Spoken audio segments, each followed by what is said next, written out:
Suburban Sentinel here with an update on the Ruger GP100 357 Magnum review. In the initial review, we discussed briefly the possibility of using moon clips in the GP100. Like the vast majority of other revolvers on the market, the GP100 is not designed to accept moon clips from the factory.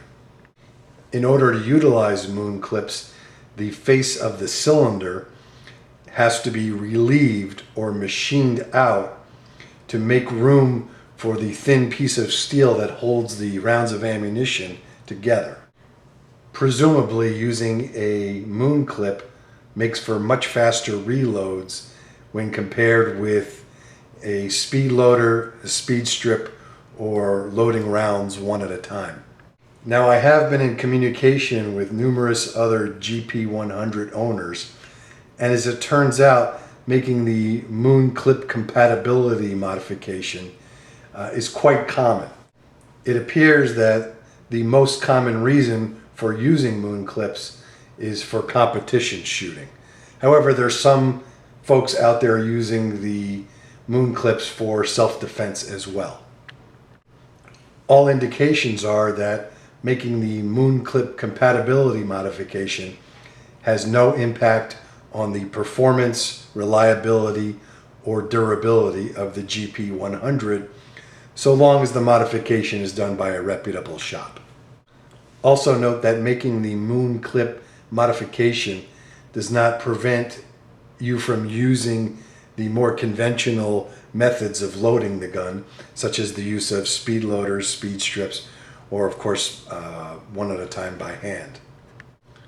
The moon clip modification simply provides another option for reloads. When I surveyed fellow GP100 owners about the cost, the magic number came back at about $100 for the mod, but I do not believe that is accurate.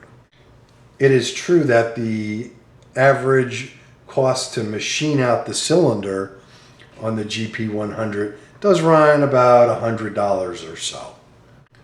However, that's not the entire picture. There are other costs associated with making moon clips an option. First, you have the shipping and handling to get the cylinder back and forth to whichever shop you're going to use. Second, there's the cost of the moon clips themselves. Third, there's the cost of the moon clip loader.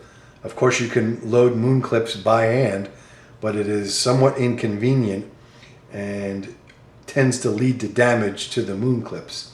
So the preferred method is to use a good moon clip tool. The informal survey I took of other GP100 owners who did the moon clip modification, the final price, including all the labor and the parts and the tools, ended up being between $275 to $300, considering all the costs. So if you only have one gun, and if you don't really dig using speed loaders, the moon clip modification seems like a worthwhile investment in order to have a means of quickly reloading your firearm. That said, at the $300 price point, you're starting to get into the same ballpark as another method of reloading. And this method is commonly known as the New York reload. For $300, you're starting to get to the price point where you can actually buy another handgun. And I'm going to do a quick safety check on both of these. The GP is clear, and the little brother SP101 is clear as well. I believe that for the vast majority of us, we could get a backup gun into action much faster than we could reload the primary, even using a moon clip. As such, I would rather go with two guns rather than spend the money having the modification for moon clip usage. Now, of course, the moon clip may be worthwhile for other purposes, such as shooting competitions, or you may not want to carry the extra weight and bulk of an entire second gun, even a more compact package. And finally, you may just want to make the moon clip modification just because you like it or it's more convenient. I guess it's all a matter of priorities and budget. If you can go both routes and have two guns and have them both modified for moon clips, more power to you. I think I would go that route as well. So to summarize, the moon clip modification is certainly an effective and viable choice. Just weigh your needs and your options carefully before you spend the money. And that's all I have to say about moon clips. Let me put this little guy aside here and zoom in on this. I have one more thing to talk about. If you were at all interested in the GP100 or 357 Magnums in general, there is a channel you should see.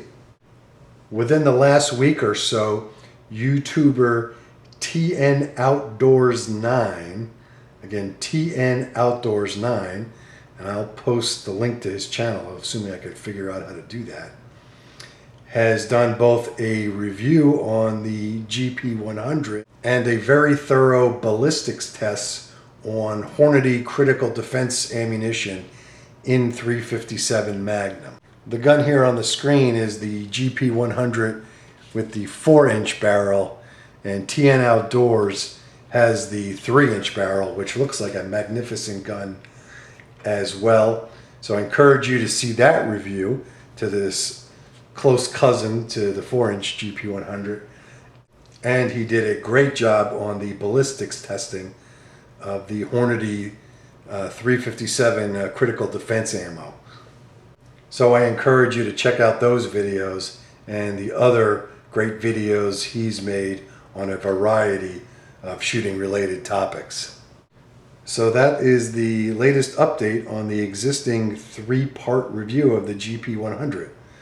So I guess we can call this video part 4 of 3. So anyway, thanks for watching. Please subscribe, and also please remember to check out TN Outdoors 9 and his awesome 357 Magnum efforts. This is the Suburban Sentinel. Shoot safely, everybody.